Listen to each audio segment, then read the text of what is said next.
dia, boa tarde, boa noite a todos os nossos amigos que estão nos ouvindo aqui nesse podcast fantástico que é o Prado PEC. Sejam muito bem-vindos ao Prado PEC Gestão número 7, um quadro do podcast Prado PEC que é voltado para a visualização prática de ferramentas de gestão empresarial voltado para a pecuária. O Prado PEC ele é um podcast da Prado Consultoria, que é uma empresa que tem o objetivo de trazer esse conteúdo técnico de alta qualidade e que é extremamente prático para todos vocês. Um podcast que traz para você dicas que você pode começar a usar amanhã no dia a dia da sua propriedade para você buscar uma melhora substancial nos seus resultados. Bom, pessoal, então para a gente não ficar perdido aqui, nós estamos no episódio do Prado PEC número 18, e nós estamos trazendo a parte 7 do Prado PEC Gestão. Então, sempre lembrando, o Prado PEC Gestão, ele é um quadro dentro do Prado PEC. O Prado PEC tradicional nós trazemos conversas com o professor Gilmar, ou talvez futuramente aí com outros convidados. E até se você tem dicas de outros convidados para a gente poder fazer um bate-papo bacana, coloca a sugestão lá no direct para a gente no Instagram. E o Prado PEC Gestão, que é um quadro dentro desse, a gente vai continuar trazendo dicas para vocês, mas com uma visão um pouco mais da empresa moderna, uma visão baseada nas ferramentas de gestão que são utilizadas em empresas por todo o Brasil, ferramentas essas que já foram provadas no tempo e que mostram ter um resultado significativamente efetivo. Meu nome é Neto Prado, eu sou zootecnista e sou consultor técnico aqui na Prado Consultoria. Pessoal, aqui no Prado PEC Gestão nós já trouxemos diversas ferramentas de uso direto na pecuária. Essas ferramentas que foram criadas para isso. E nós começamos a partir aí do episódio anterior, que é o Prado PEC Gestão 6, a trazer ferramentas de gestão empresarial. Assim a gente procurou direcionar um pouco mais na conotação de monitoramento de estratégias, monitoramento de resultados e pensando nesse foco nós resolvemos falar um pouco para vocês aqui sobre tomada de decisão. Quem nunca parou para perceber que na propriedade o momento de uma tomada de decisão, muitas vezes ele é tão complicado, ele é tão delicado que nós precisamos envolver mais de uma pessoa. E geralmente pessoas que estão envolvidas, que estão responsáveis pelas tomadas de decisão, elas sofrem uma pressão a mais. Simplesmente às vezes por receio de tomar uma decisão e o caminho não ser percorrido da forma que ele esperava, Então para isso, gente, tem várias coisas envolvidas. Vocês percebem enquanto eu falo isso, que nós temos a tomada de decisão em si, que envolve um conhecimento técnico que precisa ser avaliado, envolve planejamento e envolve também gestão de risco, Porque a gente tem que estar ciente de todos os riscos que nós estamos expostos na hora de começar essa ferramenta de tomada de decisão.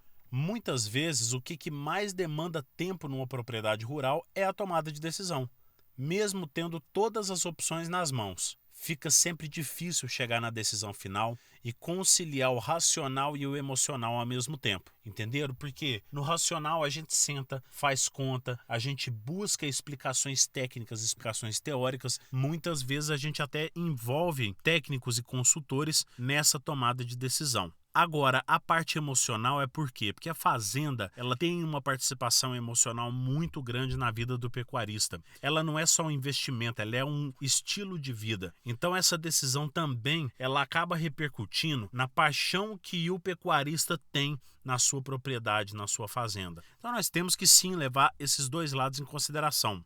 E aí, vocês já pararam para pensar?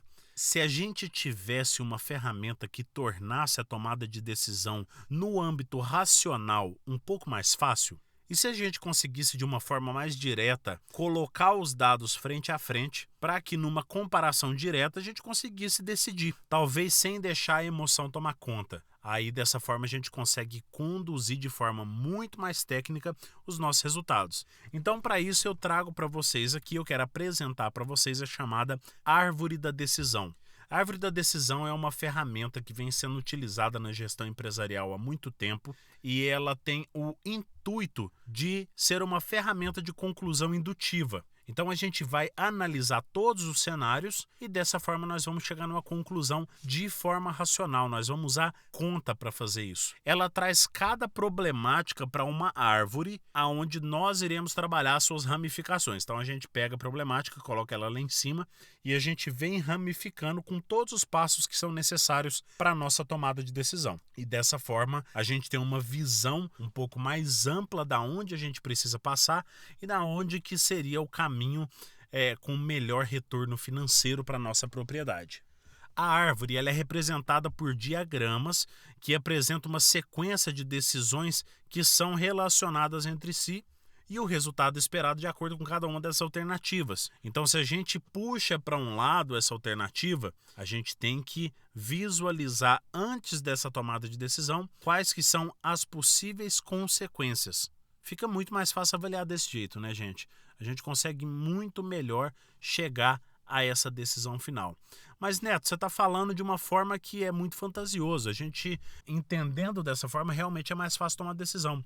Mas como que eu vou desenrolar esse diagrama? Então, eu estou aqui para falar para vocês que é muito importante a gente estar bem atento que a árvore incorpora essa probabilidade que cada decisão pode trazer de retorno positivo ou o risco do retorno negativo. Então, se a gente vai trabalhar com probabilidade, se a gente vai trabalhar com análise de risco, então o peso que essa probabilidade tem em cada decisão também deve ser considerada na hora da nossa conta lá no final. Então, pessoal, a pessoa responsável pela tomada de decisão, seja o gerente ou seja o capataz, aquela pessoa que foi designada para decidir aquela problemática, ele vai estimar o peso de cada probabilidade em cada possível resultado. E assim ele escolhe a alternativa que mostra o melhor resultado no final de todas. Esse tipo de estratégia ele pode ser tanto usado para uma decisão, por exemplo, de manejo de pastagens, uma decisão de compra de animais, sabe, aqueles lotes de animais que têm preço diferente porque tem idade diferente. Nem sempre porque a arroba de um animal mais velho está mais barata, vai ser uma melhor decisão do que eu comprar uma arroba de um bezerro desmamado que está muito mais alta, né? Que seria o ágio da arroba. A gente tem que avaliar muito bem quais são as possibilidades de chegar lá no final e esse bezerro dar uma rentabilidade maior do que o garrote ou o garrote dar uma rentabilidade maior do que o bezerro. Então, quando a gente coloca na mesa quais que são as possibilidades de resultados, isso colocando os dois expostos a cenários semelhantes. Qual que é a probabilidade de a gente ter um risco maior em determinadas categorias? Por exemplo, o bezerro fica mais tempo na fazenda, então ele passa por mais períodos secos. Então ele pode ser que tenha um risco um pouco maior de ter um ganho médio diário menor. Agora o garrote, ele vai ficar menos tempo na fazenda, só que tem grande chance da gente conseguir uma negociação maior de garrote por garrotes de qualidade mais baixa. Então tudo isso tem que ser colocado na mesa. Isso também pode ser usado, por exemplo, para você tomar uma decisão se compensa você confeccionar um produto na fazenda ou se compensa você comprar esse produto de um fornecedor. Isso, gente, vai permitir que nós tenhamos algo que muitos produtores não têm: velocidade na tomada de decisão. Isso pode virar o jogo, pode ser a divisão que você vai ter na fazenda entre o prejuízo e o lucro. Então, pessoal, vamos repassar aqui em quais são as etapas que nós devemos passar na tomada de decisão ou nessa árvore de decisão. Primeira etapa, a gente tem que definir um problema. Então, atenção aqui, ó. Definição de problema, nesse caso, a gente não está trazendo exatamente situações que representam exclusivamente pontos negativos. O termo, quando eu falo uma problemática ou um problema, eu estou usando apenas como uma forma de dizer que a decisão precisa ser tomada para a gente dar continuidade no projeto. Então, uma problemática. Segunda etapa, a identificação das alternativas a serem consideradas. Então, aqui nós vamos explorar todas as possibilidades de itens ou de decisões que a gente pode tomar. Ou seja, um produto contra outro produto, ou determinado serviço contra determinado serviço, ou uma estratégia A contra uma estratégia B. Assim, nós vamos pegar todas elas e vamos colocar lado a lado. Então, na terceira etapa, nós vamos pegar essas alternativas que nós escolhemos e vamos descrever quais são os eventos futuros depois que a gente tomar essa decisão. Então, eu passei a decidir que ao invés de fabricar produto na minha fazenda, eu vou comprar produto. Então, a decisão foi compra de produto. Qual que é o próximo passo? quantidade, por exemplo, de fornecedores que eu tenho na região?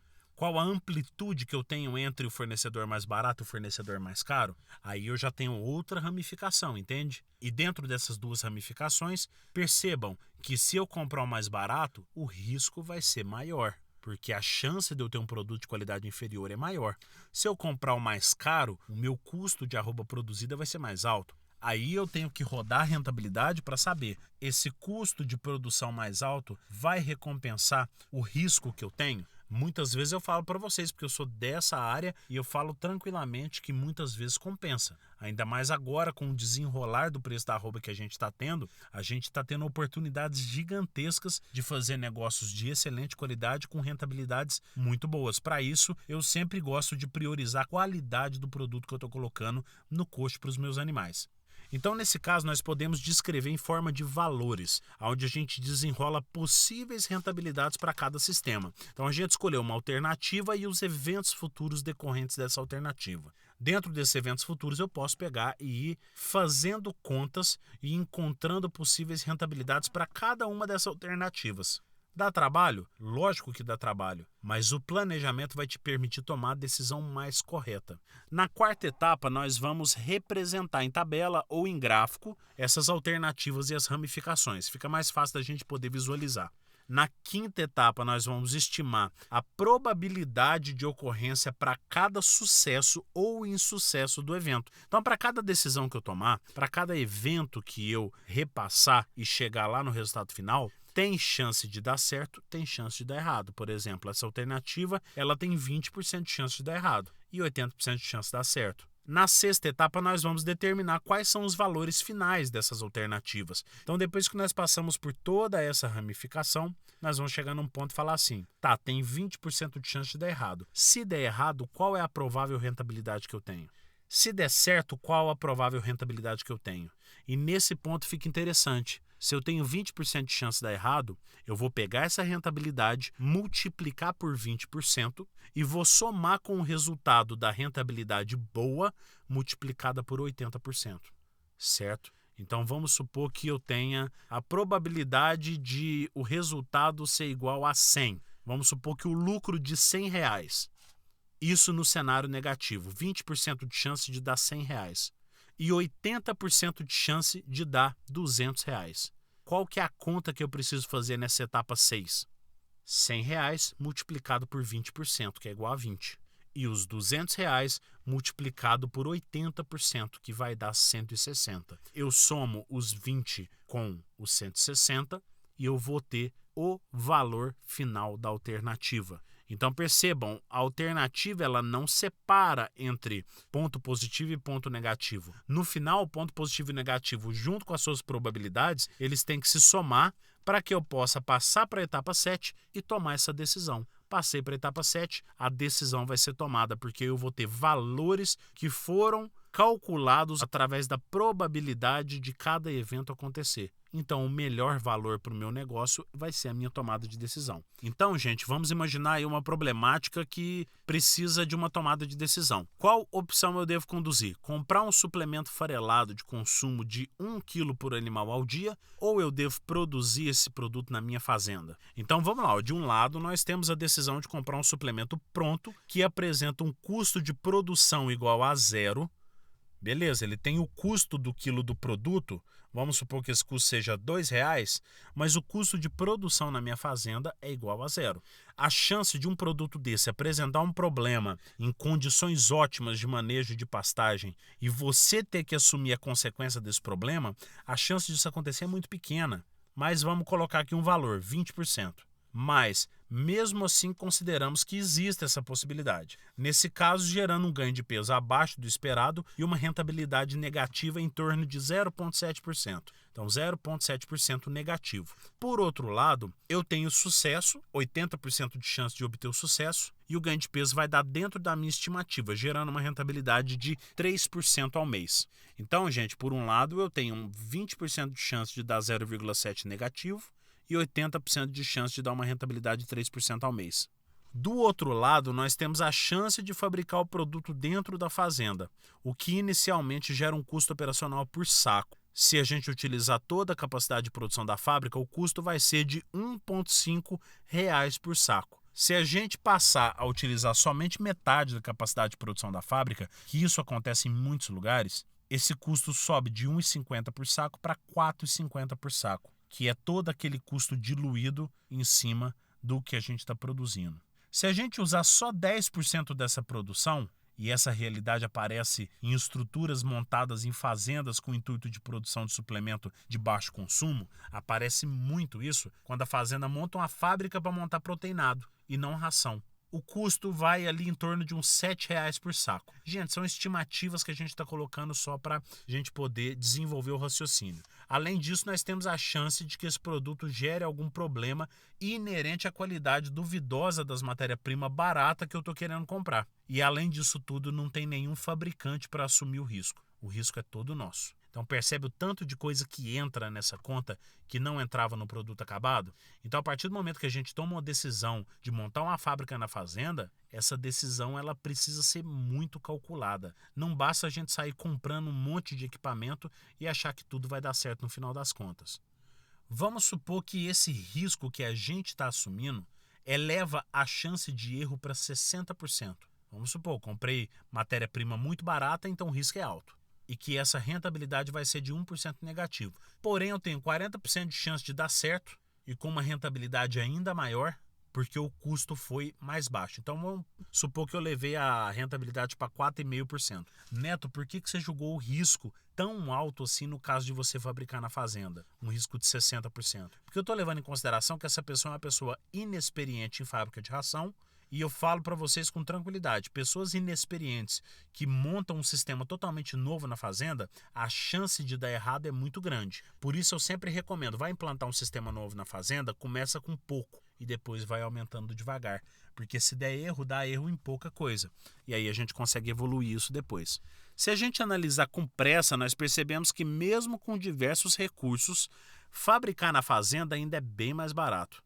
Mas, se a gente analisar com mais calma, a gente vê que o peso do risco-retorno é de uma diferença considerável entre os dois casos, o que traz a necessidade de fazer cálculo.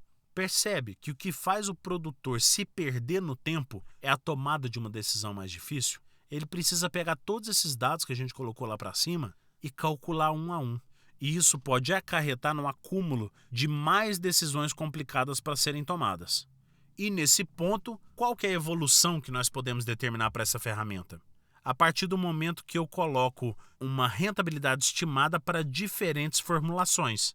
Então, por exemplo, se eu tiver uma formulação com núcleo, milho e farelo de soja, eu vou ter uma rentabilidade X. Mas se eu tiver uma formulação onde eu acrescento caroço de algodão, eu tenho uma rentabilidade Y. Se eu tiver uma probabilidade onde eu coloco caroço de algodão e casca de soja, eu tenho uma rentabilidade tal. Mas qual que é a facilidade que eu tenho de obter todas essas matérias-primas? Qual que é o custo que essas matérias-primas estão disponíveis no mercado? Tudo isso tem que ser colocado em consideração na hora de fazer as contas. Gente, fazer conta de rentabilidade, igual essa que eu mostrei para vocês aqui para cima, é uma das coisas que a gente mostra para vocês lá no nosso curso. Se vocês estiverem interessados em saber como fazer todos esses cálculos e chegar, não o cálculo da árvore da decisão, mas o como nós chegamos nessa rentabilidade de 1% negativo, 4,5% positivo. Gente, é uma conta extremamente importante. Então eu recomendo que vocês procurem saber sobre o nosso curso de indicadores na pecuária.